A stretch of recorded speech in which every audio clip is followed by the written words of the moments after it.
ଶ୍ରୀ ସାଇବାବାଙ୍କ ଏକାଦଶ ବାଣୀ।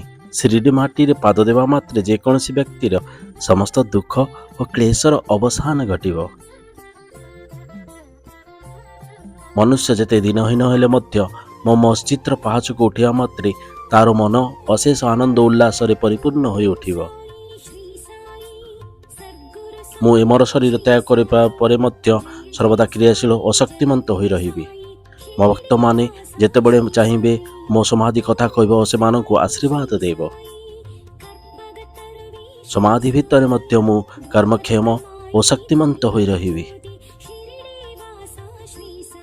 ମୋର ଅବଶିଷ୍ଟ ଉପଦେଶ ମୋ ସମାଧି ଭିତରୁ ପ୍ରକାଶ ପାଇବ।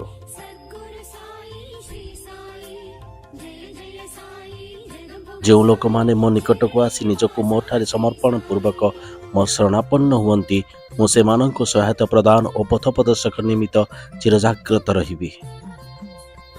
ତୁମେ ମୋ ଆଡ଼କୁ ଦୃଷ୍ଟିପାତ କଲେ ମୁଁ ତୁମ ପ୍ରତି ଦୃଷ୍ଟି ଦେବି।